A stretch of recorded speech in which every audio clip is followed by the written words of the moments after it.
Am I the a-hole for not having a problem with my dad's family, not wanting a relationship with my 3-year-old half-sister? My mom and dad's family hate each other now because when my dad was terminally ill, my mom freaked out on him and had to be removed from his hospital room. What I know about what led to that is my mom cheated on my dad and he found out about it. He refused to forgive her or give his blessing for her to be with someone else. A few weeks after he found out, he changed what he was doing with his will and assets, set up a trust fund for me, and put his twin in charge of it instead of my mom. He added a bunch of his things to the trust too. When my mom found out, she flipped, and that's when she yelled at him. She called my dad selfish, a worthless POS, and told him to drop dead already, so she could be free from the role of nurse wife. I heard her, and so did my grandparents and dad's twin. The rest of his siblings were somewhere else, but once that incident happened, they and my mom fought relentlessly until my dad died. Then, when he was gone, she tried to keep me from them, and only stopped when I told her I hated her and wished she wasn't my mom. She got upset and asked why I'd say that, and I told her I heard what she called my dad and said to him, and I knew she had upset him before too. She tried to make things better between us, but I couldn't forgive her for how she acted and for hating my dad when she was the one who betrayed him.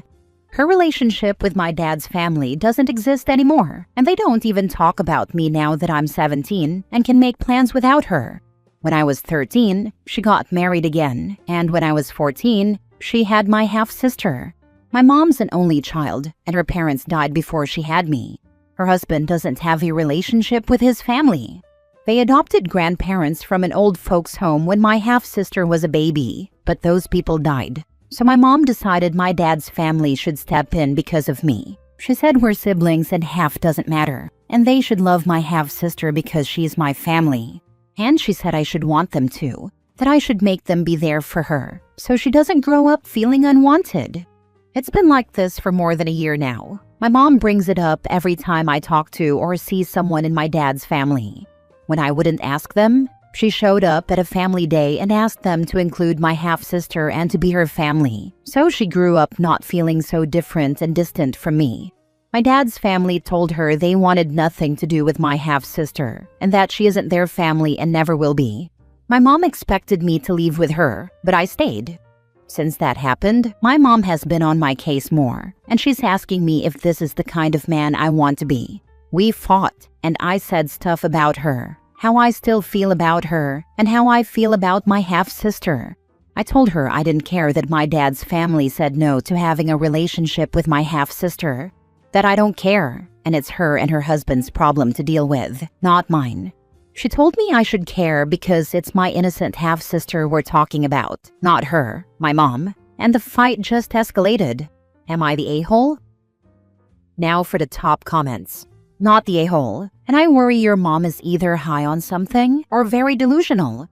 Why in the world would the parents of her deceased husband even acknowledge her affair baby?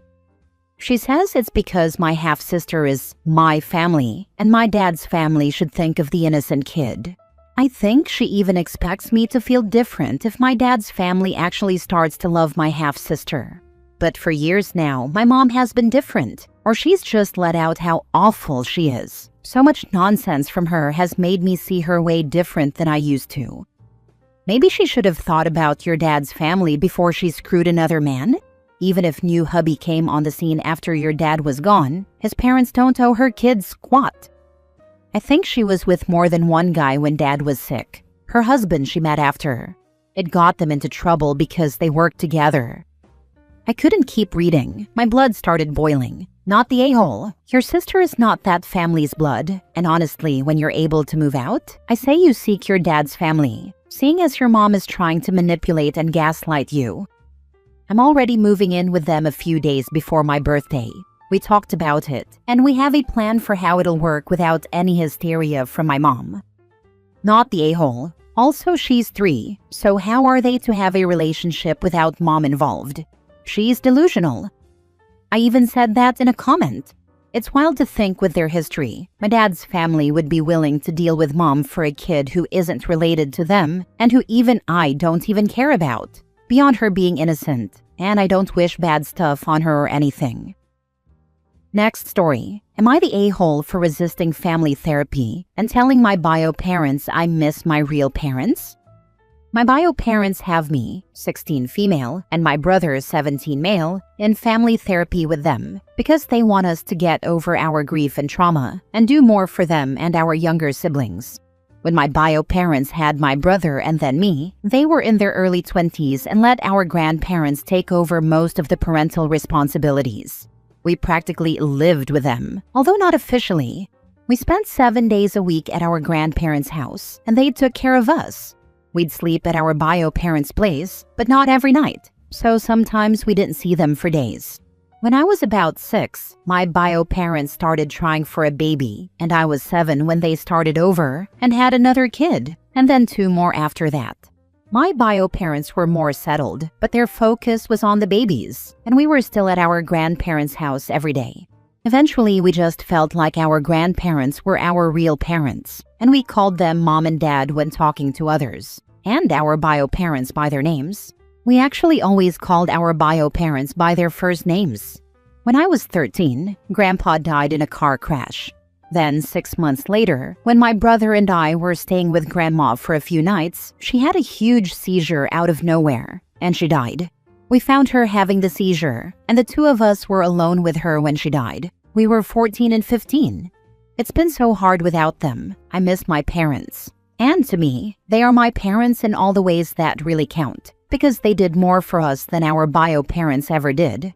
Our bio parents didn't care what we'd gone through and expected us to just handle things on our own. But they started getting annoyed that we weren't acting like part of the family and didn't take over the oldest kid chores. We were self-sufficient, but didn't do anything for anyone else. We basically lived like we were adults with roommates we needed to avoid.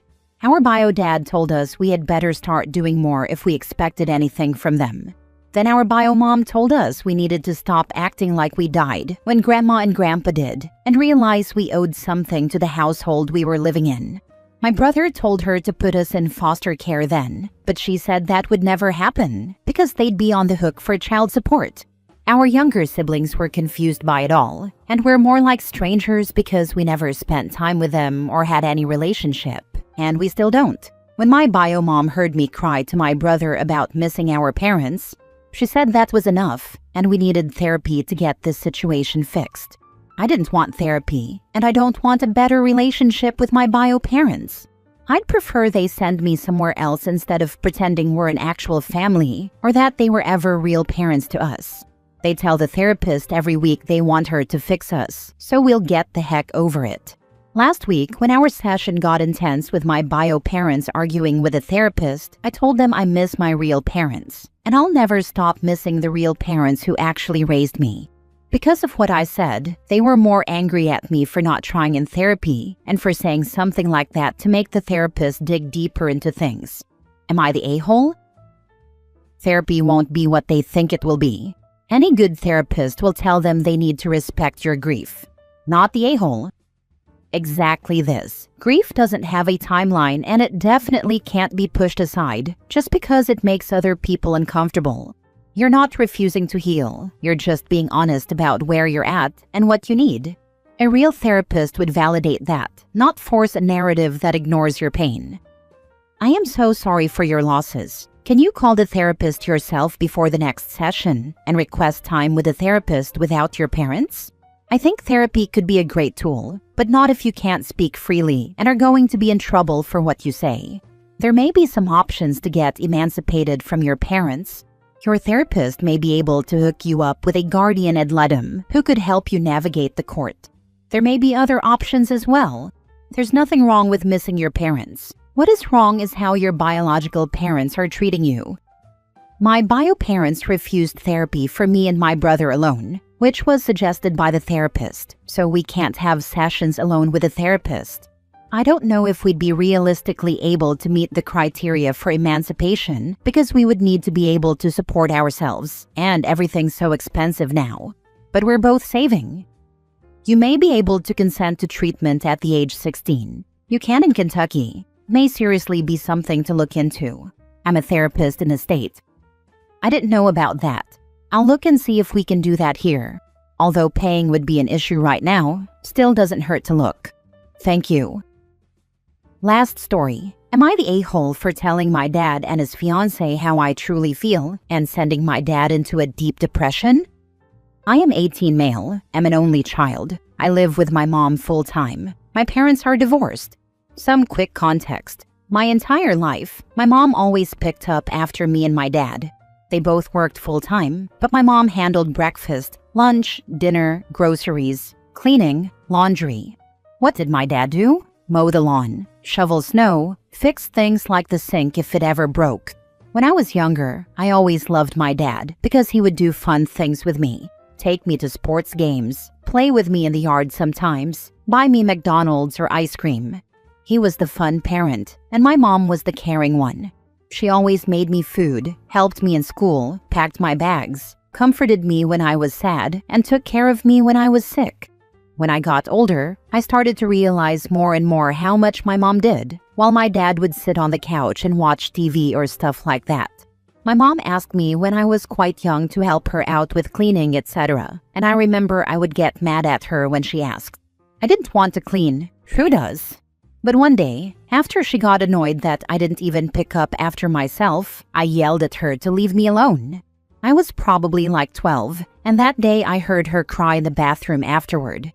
When I realized I made her cry, it clicked in my head that she was doing everything for us, and Dad did barely anything. And I did absolutely nothing at all. It felt like I grew up super quickly over the course of a week, and I started helping my mom a lot more. It became a bonding thing for us, talking and helping each other out with cleaning and groceries, etc. My dad was still the fun parent, would take me to games and all that, but I grew more and more annoyed that he didn't help out at all. I think when I was about 14, I once said to his face that he never helps out around the house, and he got furious with me. He yelled in my face and sent me to my room. My mom comforted me and told me to just let him be. You and I got this alone anyway. The few times he was dragged into helping, he would always make a mess somehow, and it would end in an argument between him and Mom. I've realized now he most likely did a bad job on purpose, so we wouldn't ask him for help. When I was 15, Mom found out that Dad cheated. He had been for like a year. They had the biggest fight ever, and my dad left us that night to live with his mistress and her daughter from a previous marriage. He came a few days later and picked most of his stuff up. I don't remember much about how the divorce went, other than my mom being a wreck. When it was finalized, she honestly broke down even more. I fed her, helped her into the shower, held her at night. I've never seen her that bad, and if I didn't hate my dad for what he had done in general, I started absolutely despising him for what he did to Mom. Family from Mom's side would help us too. But it was mostly me since no one could really move in and stay with us full-time. I picked up a job at 16 to help at home. It took my mom maybe half a year to start getting back to her old self. She grew into someone better, happier, and I had never seen her so full of life when she was with Dad. A month or two after the divorce was over, my dad started pushing for me to live with him 50% of the time. I told him to buzz off basically, but Mom said I shouldn't shut him out completely, so I went to him every other weekend. He tried to be all nice to me and so did his mistress, but I hated their guts. The mistress, let's call her Hannah, tried to be nice to me, but also boss me around, and I basically ignored her. Her daughter tried to bond with me, but I ignored her. Barely even a year after the divorce was over, Hannah got pregnant, and they had another daughter. Dad and Hannah have tried to push for me to be a big brother for them, but I couldn't care about them less. Now I'm 18, and I gradually stopped going to my dad's. I barely ever stay a night, I just visit, and my dad keeps trying to blame my mom for it. Hannah gives me more and more attitude, and tries to use her daughters to guilt me into staying over, saying they miss their big brother. You're so selfish. We had a big confrontation when I visited last. I stayed for 20 minutes before Hannah started trying to lecture me, so I just started leaving. Dad blocked my way and told me I have to grow up and leave the past in the past. He said I can't be mad forever and I'm acting as if I don't love him, and that we're all family. That just set me off. I started screaming at him that I haven't loved him in years. I told him that he was always a lazy POS who acted more like a child than a husband to Mom. She always cleaned up after him, cleaned the house alone, washed his clothes, made him food, fetched him another beer, even though the kitchen was 5 steps away. But all that ever came out of his mouth were complaints and demands. I told him he took me out to do fun things, sure, but that's not all there is to being a dad. He was never there for me, helped me in school, drove me anywhere or picked me up, comforted me. And then he did the worst possible thing. After years of standing on my mother's back and using her, he went and banged a random woman and absolutely broke her. I screamed about how a kid had to pick up the pieces of his own mother because his father was such a POS and useless garbage. I felt nothing for him. In fact, I hated his guts still, and I hated his mistress too. I turned to Hannah and told her that she means nothing to me. She has no authority over me. I don't give a damn about her or her kids. I told them both I wished nothing bad on their daughters. But Hannah is a horrible person for filling her kids' heads with lies about how I'm their brother, when I've repeatedly told them I'm not. Then I looked my dad in the eyes and said, "My father was dead to me years ago, and that man wasn't even a good dad. You're just a stranger to me." I pushed my way past him and left. When I got home, I told my mom everything and cried. She hugged me and told me she understands my emotions, but wishes I wasn't so aggressive, for my own sake.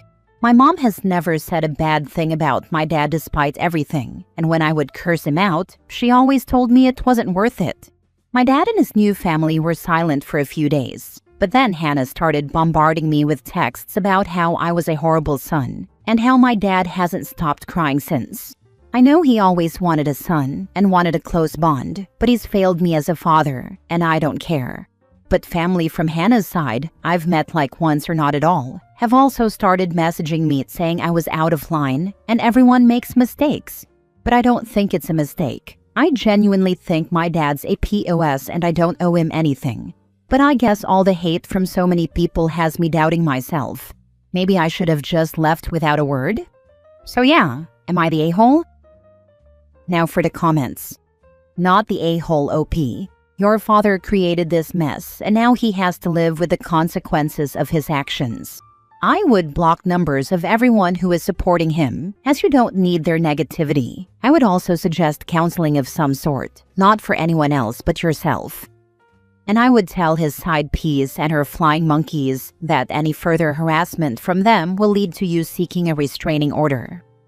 I'd be telling her to watch out too, because any day now, Dad will be looking to fill the empty mistress role. Go no contact. He is a POS you don't need to waste time on. People really need to start living with the consequences of their actions. The rate at which I read stories like this is starting to get alarming. Am I the a-hole for pressing charges on my uncle at a family barbecue? Original post. I have an allergy to peanuts, and none of my family is willing to accommodate my allergy. When I break out in hives, my urge to skin pick is awful. I went through therapy and tried a lot of things, but I found that compression gloves and sport sleeves help the best, because although it itches, I don't feel as if I need to rip my skin off. So on Wednesday, I arrived at the family cookout about 20 minutes early. Most everyone had to help my uncle set things up, and when I got there, he had almost everything ready. I had already been wearing my sleeves, as I knew there would be peanuts on the tables, and I would come into contact with things that would start making me itchy. Throughout the meal, I kept hearing sideways comments like, "Why does she always wear those sleeves?" I tried to explain that it was to help with my skin-picking habits. However, it seemed as if no one on my mother's side of the family believed me, saying it couldn't be possible because I am a spitting image of my mother. Her genes couldn't possibly have done that, and no one on her side had a peanut allergy. I stayed with my hot dogs and such on the couch in the garage. About 2 hours in, my very clearly drunk uncle started throwing peanuts at my face to test if I was really allergic to them or a liar. Moments later, I began to swell in the face. I went to reach for my bag for my EpiPen and realized it was nowhere to be found. Turns out, before testing their experiment, they took my EpiPen just to make sure that I wasn't playing it up. I immediately called 911, making sure to tell them my full name and address before I was too swollen to speak properly. My aunt, who had been in the house during this whole debacle, came outside, snatched the EpiPen out of my uncle's hand, and administered it to me just before I went unconscious. The police arrived very shortly thereafter, as we were about 4 city blocks from the police and EMS station, and I was promptly wheeled off on a stretcher. After giving my statement at the hospital, I decided to press charges because everything felt like it had intent. My mother says I'm in the wrong and that he was just being a drunk jerk, but this isn't the first time he's put my life in danger. Am I the a-hole? Now for the top comments before reading the update. That wasn't a prank. That was reckless and could have killed you. Pressing charges is the only reason he might take it seriously. Really, if he got in the car and killed someone in an accident, would people be arguing that he was just a drunk idiot and shouldn't get manslaughter or murder charges? Not even a little bit the a-hole. What your uncle did wasn't just a drunk prank, it was a literal assault that could have killed you. Taking away your EpiPen, your lifeline, just to test your allergy is beyond reckless. That's attempted manslaughter, not some goofy family barbecue hijinks. You did the right thing pressing charges. Actions need consequences, especially when people's lives are at stake. If this isn't the first time he's put you in danger, then honestly, it sounds like it's been a long time coming. Your safety matters more than keeping the peace at a cookout. Hope you're doing okay now and that your recovery is smooth, physically and emotionally. That whole situation is traumatic as hell. The fact that they planned it, down to stealing OP's EpiPen, could be argued as malice aforethought, and if they died, it would likely be murder too. Depraved indifference to human life with manslaughter as a lesser included charge. In my state anyway. Now for the update. I was recently released from the hospital, and I've had little contact with my family since that barbecue. For context, I grew up in the foster system, and I didn't know my biological family. I thought I might try to reconnect with them and was invited to the barbecue to get to know people better. I'm not terribly familiar with my biological family's customs. I did ask my mother before the barbecue if there would be anything served with any type of nuts or nut oils, and she insisted there wouldn't be any sort of nuts at the event. I'm not entirely sure why my uncle doesn't like me. He's been this way ever since I reached out to contact my family through an ancestry test. I had initially reached out to a sibling my uncle had taken in, who is 19 at the current time. When I told him we had matched with 5 siblings born within 10 years of one another, I had thought he knew. My brother was never told that he wasn't my aunt and uncle's child, and that brought along a lot of family drama. I have decided to go forward with pressing charges, and in the meantime, I'm refusing contact with the family. Next story. Am I the a-hole for telling my dad I plan on never speaking to my brother once I turn 18? Original post. I, 16 male, will keep this as short as possible. My mom and dad divorced when I was 4. I lived with my mom until I was 14, and my brother lived with my dad. He was 20 when I moved up to live with him and my dad. I have another older brother who still lives with my mother, but he isn't relevant in this other than the fact that I am much closer with him. I had to move in because my mother couldn't take care of me. My dad happily let me come live with him. I think the only other relevant backstory is that I have SPD, sensory processing disorder. This affects how sensitive my hearing is. High-pitched and loud sounds are almost painful for me. My sight, very, very quick-moving objects and flashing lights can overwhelm me. And my touch. I can't stand certain textures or random, unannounced skin-on-skin contact. Everyone in my family knows this and is very accommodating, which I'm always incredibly grateful for. Everyone except my brother. He plays extremely high-pitched audio in my ears randomly. He'll flash lights in my eyes, and he's even told his friends I love hugs so much, and I'm really happy when people randomly hug me. I'm not. It's been like this for the 2 years I've been living with him and my dad, and it's only gotten worse. Most recently, he called me to his room saying he was hurt and needed help. And when I ran into the room, he played his speakers as loud as they could go and turned on strobe lights that he has for whenever he goes to a party. I completely lost it. I felt like I was underwater. I remember scratching at my ears and around my eyes, but other than that, I don't remember much. My dad came and helped me and told my brother not to do it again. My dad always speaks to him about it every time after, and he always says he won't do it again, but he always does. Yesterday was a breaking point for me. I'd been downstairs baking with Dad when he came in and said he was having some friends over in the back garden with social distancing. My dad said that's fine, and my brother asked if he could take out his speaker and put the lights on. Dad asked me if I was okay with that, and I said yes, as long as I got plenty of notice. My brother screamed at me saying, "Oh my God, for once in your life can you be freaking normal? I shouldn't have to warn you of anything. You're so freaking annoying." My dad asked him to stop shouting and he did. He left and my dad asked if I was okay. I told him, why does it matter if I'm okay or not? I've dealt with this for 2 years. Only 2 more and I never have to speak to him again. My dad got upset. He is very close to his 3 brothers, my uncles, and thinks I should just forgive him to patch things up. He said he was disappointed in me for thinking about cutting my brother out of my life. I was always considering going no contact with him because of everything he's done, but after what my dad said, I can't help but think, am I overreacting to this? Would I be the a-hole for cutting him out the day I turn 18? Now for the top advice before reading the update. You are so not the a-hole. Your brother is either mean or crazy or both, and you are right to cut him off. He is a sadist and has fun watching you suffer. Your dad is also an a-hole. Who cares how much he loves his brothers? Good for him, but that has nothing to do with your brother actively trying to harm you every chance he gets. Couldn't you move back with mom?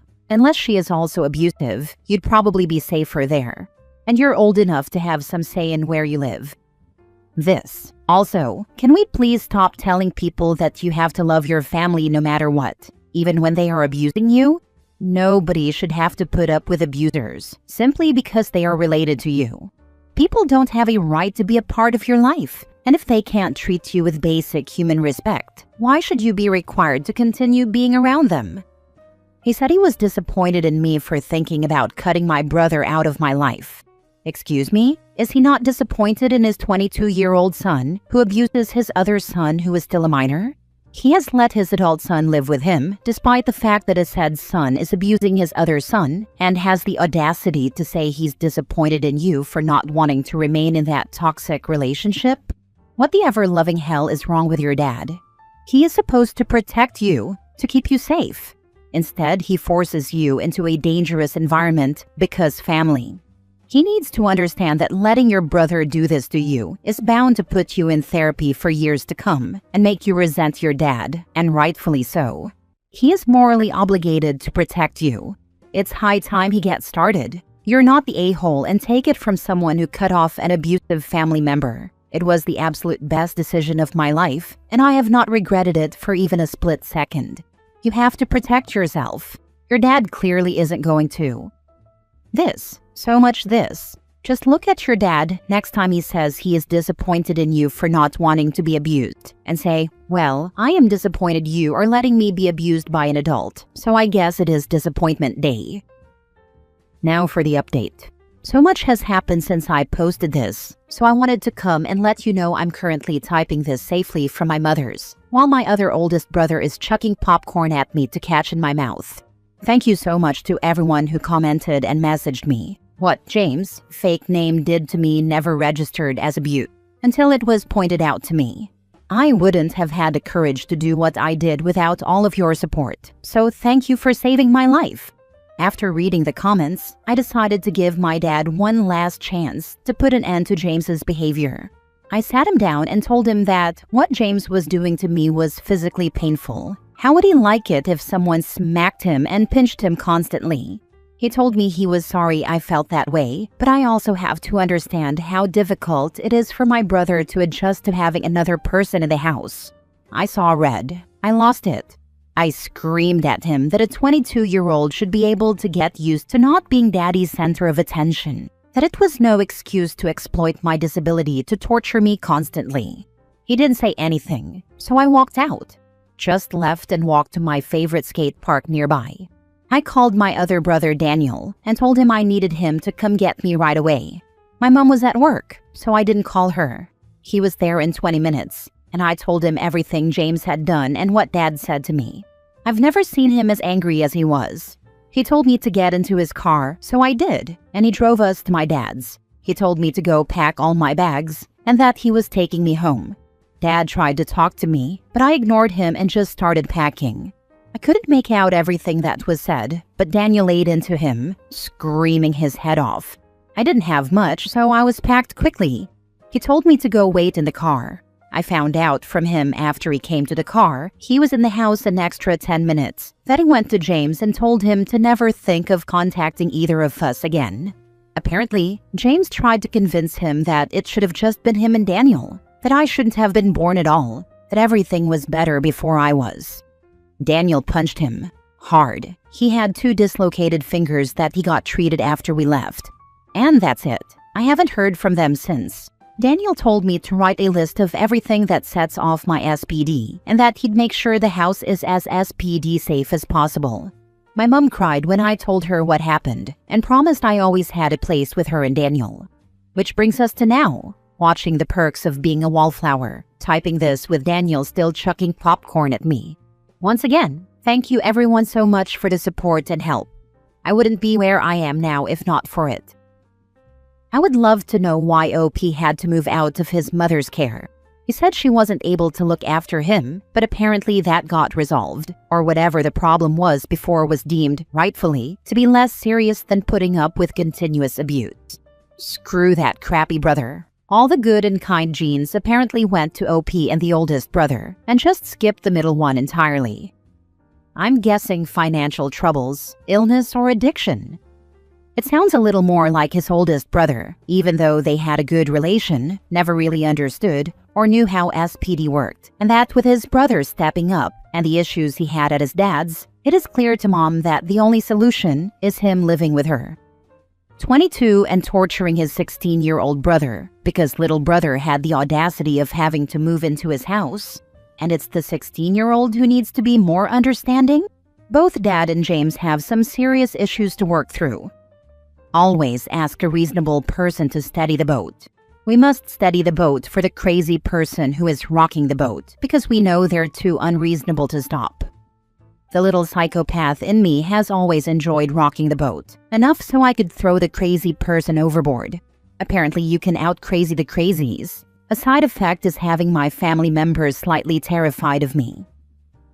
Last story. Am I the a-hole for planning to embarrass my stepmom at the baby shower she's hosting for me next week?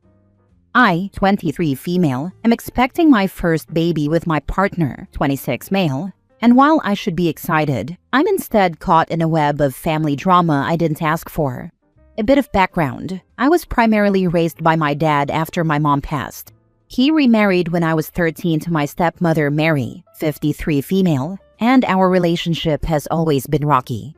She's overbearing, boundary stomping, and made my teenage years hell by constantly inserting herself in ways that felt more about control than care. Worse, some serious safety boundaries were violated in my childhood. I was molested by my grandparents, and I still hold my dad and Mary partially responsible for failing to protect me. I've worked through a lot of that in therapy, but it's important context here. Mary decided to host a baby shower separate from the one being planned with my partner's side of the family and our actual friends. She insisted on it being at my dad and Mary's house, and I reluctantly agreed for the sake of peace. My dad has communicated to me so many times over the years that he wants us to be a real family, and I'm trying. Here's where it really blew up. My dad recently confided in me and begged me not to say anything, that Mary invited her father to the shower. This is a man who is openly racist, bigoted, and hyper-religious. I've never had a good relationship with him, and she knows this. She also knows I don't want him around me, much less my future child. In fact, if you look at my post history on my profile, you'll see there was another incident regarding her involving him in my life events a couple of months ago for my college graduation.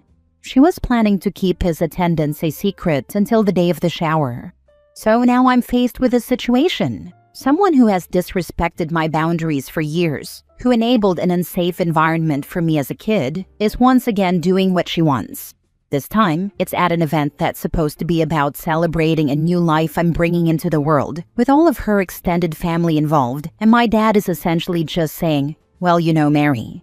After talking it over with my partner, we've decided that I will still attend the shower. When I see her dad there, I plan to act surprised, then pull Mary aside and calmly tell her that due to her ongoing inability to respect basic boundaries, and now putting her interests above the emotional safety of me and my son, we will no longer be allowing her to be involved in our child's life beyond superficial visits. Specifically, she will not be allowed to watch him alone or be part of his adolescence in any meaningful way. I view this as a pattern, not a one-off. I'm done gambling with our safety and emotional well-being. But my dad is upset, says it's just one afternoon, and that I'm overreacting and holding on to the past. I feel like this isn't just about the past, but a continuation of the same toxic dynamic he's allowed to happen over the past decade. I just don't understand why I'm continuously expected to allow this behavior to occur in order to have a relationship with my dad, who I do genuinely care about. Not the a-hole. Your stepmom is the problem. Your dad is enabling it, and you're the one with a right to protect your emotional space and your child's future. Exactly this. It's exhausting how people expect you to be the bigger person while they're busy being consistently harmful. Protecting your peace isn't mean, it's necessary. Not the a-hole, but if it were me, I just wouldn't even attend. Why tolerate the drama even for a short while? There is a potential for the date to get really out of control if you decide to confront her at the shower while her father is there. And do you really need that stress? Go lower contact than you are currently and erect suitable boundaries to keep your dad in your life, but not marry. This is definitely the right answer. Don't go and don't subject yourself to needless stress and drama. Update. Am I the a-hole for refusing to allow my stepdaughter to use one of my cars and telling her to get a job and buy one instead? Original post. My husband and I have a 5-year-old son together, and he has an 18-year-old female daughter, Sally, from his previous marriage. Sally is an entitled, manipulative young lady who has spent her entire life milking the child of divorce card in order to make her parents feel bad and give her everything she wants. As a result, she is now a lazy adult with poor grades in school, no prospect, no job, and no desire to get a job or do something with her life. Although my husband and her bio mom are both responsible for how she turned out, instead of coming together and working toward helping her do something, they prefer to blame each other and do everything they can to undermine the other. For example, if my husband punishes Sally by not giving her spending money, her mom will immediately throw money at her.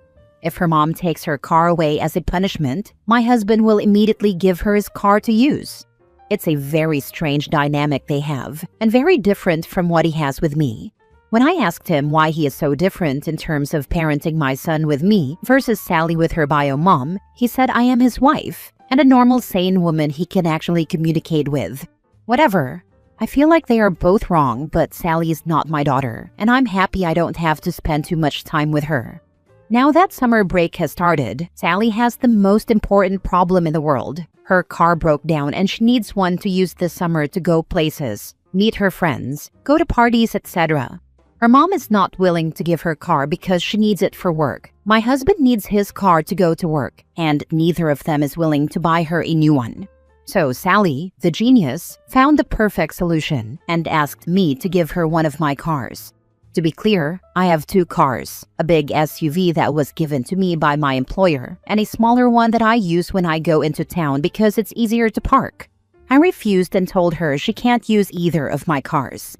She insisted and said I don't need 2 cars at the same time, but she needs one to get around. I told her she's free to use public transportation or get a job and buy one herself. Now Sally's going around to my husband's relatives complaining that I am trying to exploit her and send her to work. I had a good laugh about this with my husband's sister, but my mother-in-law claims I could have just refused instead of telling her to get a job. I'm a little confused about what's so bad about telling an adult to get a job. It's not like I sent a 12-year-old to work for her food or anything. Now for the top comments before reading the update. Not the a-hole. Hide your keys. Also, make it clear to all that you will call in the police if a car goes missing, and you will tell them who took it. This OP because from what you've described, Sally wouldn't think twice about borrowing one of your cars.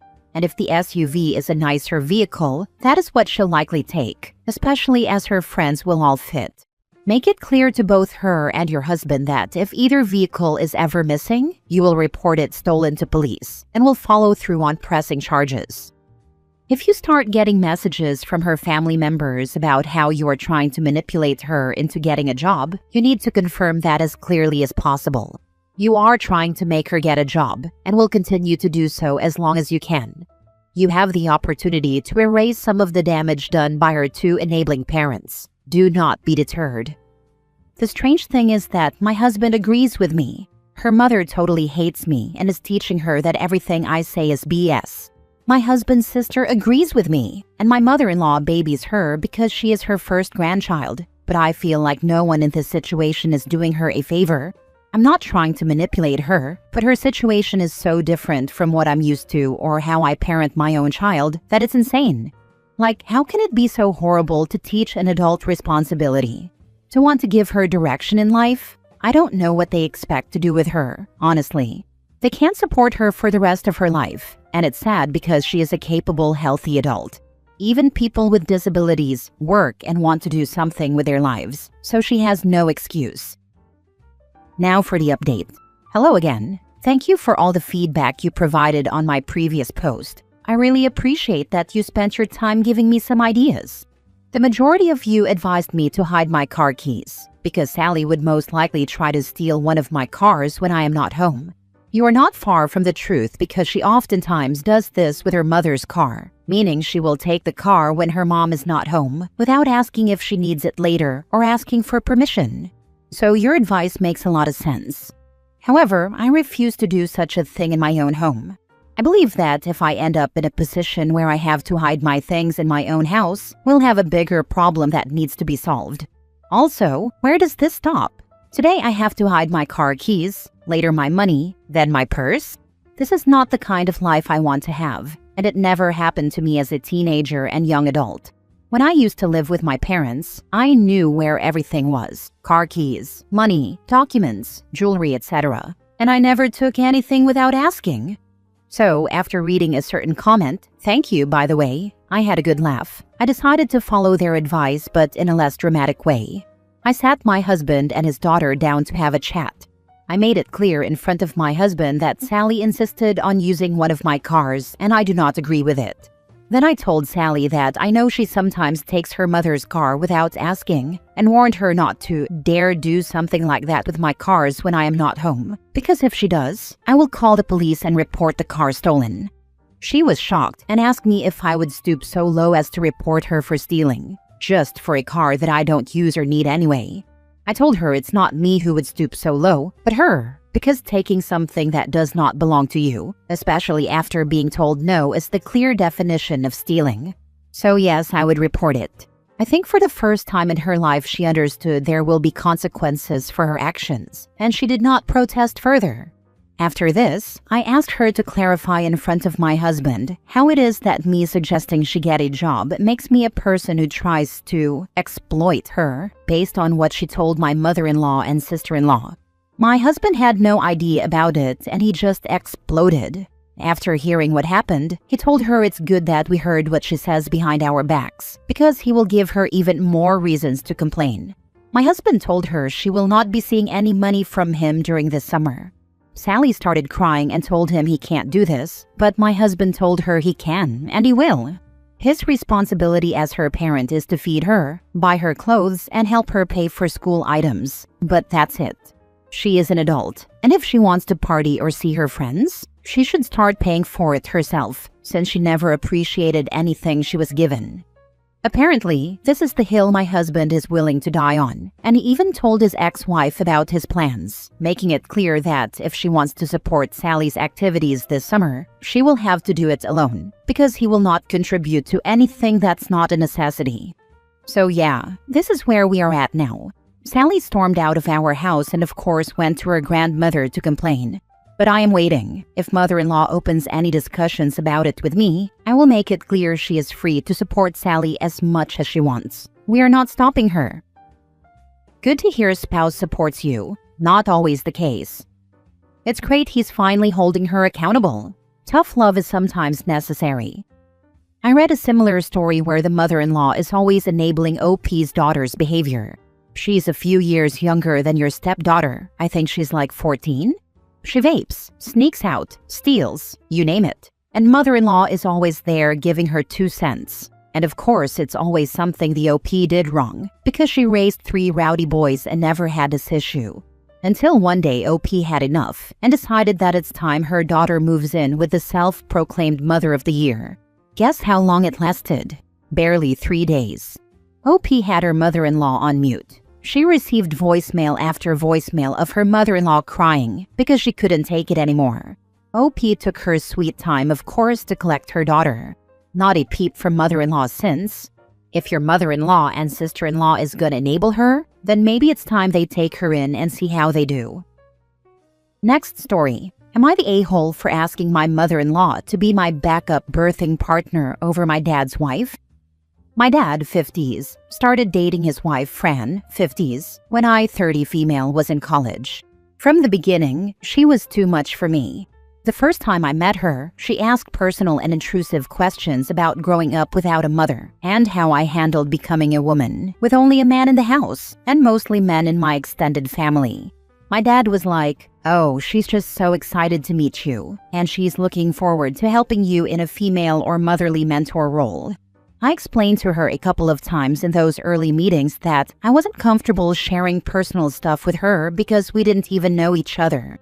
She told me she knew me better than she knew herself, and that I didn't need to stress about not having a mom anymore because she was there and would never falter in her new duties. I explained to her that she had none, and that I was an independent adult who no longer lived at home. But she didn't listen to any of it and did what she wanted. She wanted to have a sex ed talk with me, and I didn't visit my dad for a solid 8 months after her attempt.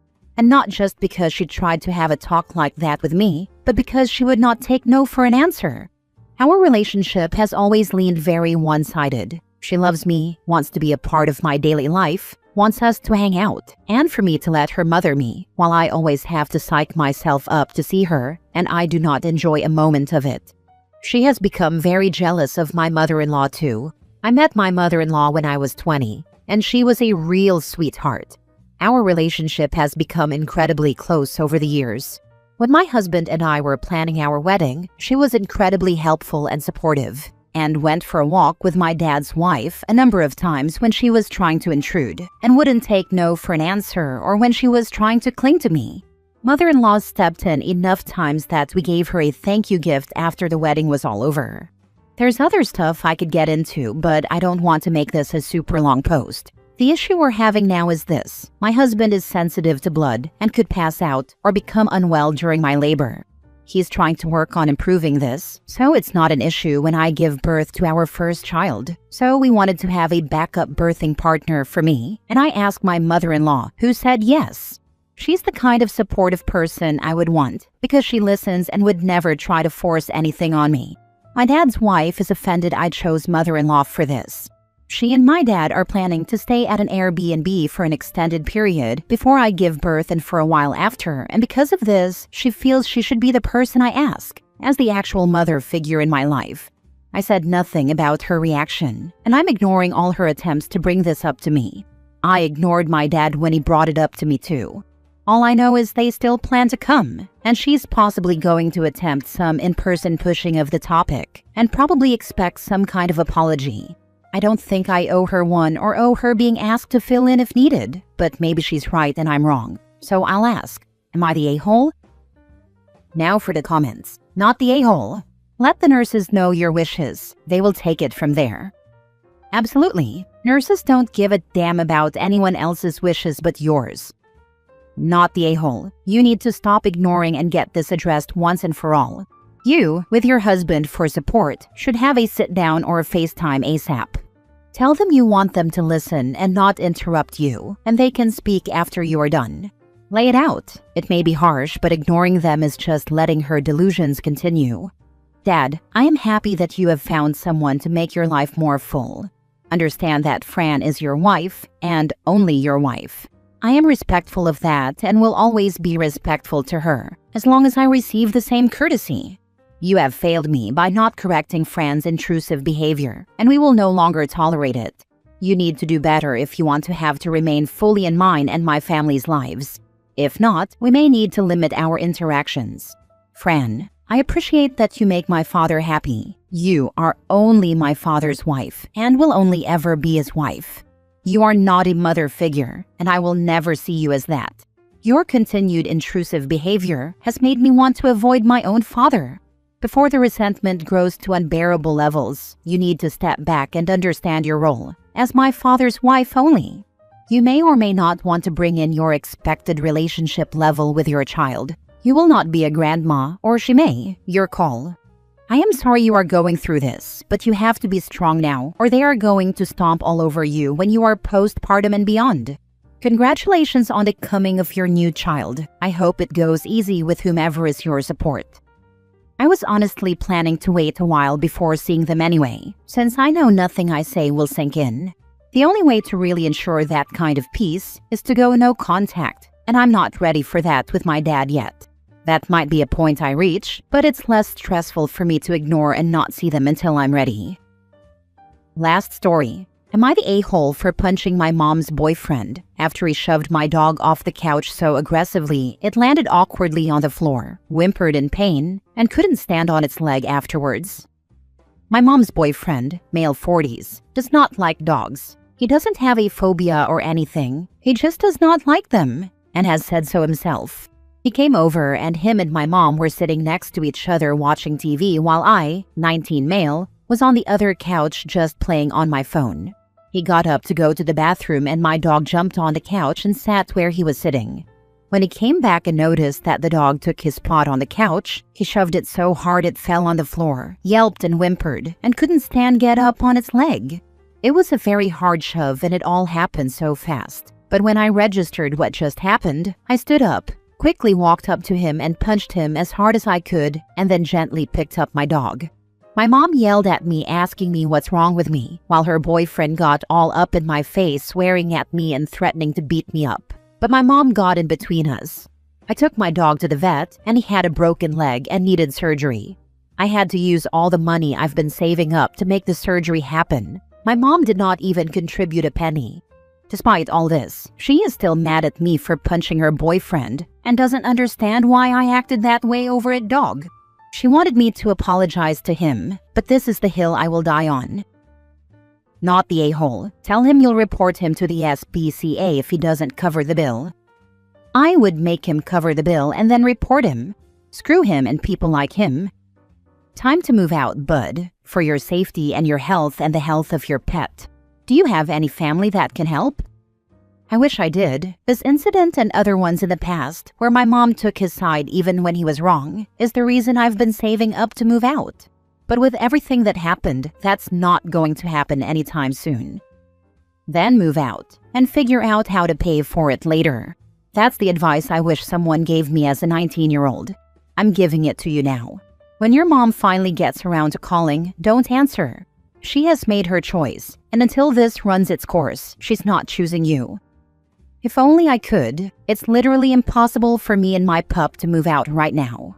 I now have less than $200 to my name. I have no choice but to start saving up again from scratch. I won't look back once I am out, though.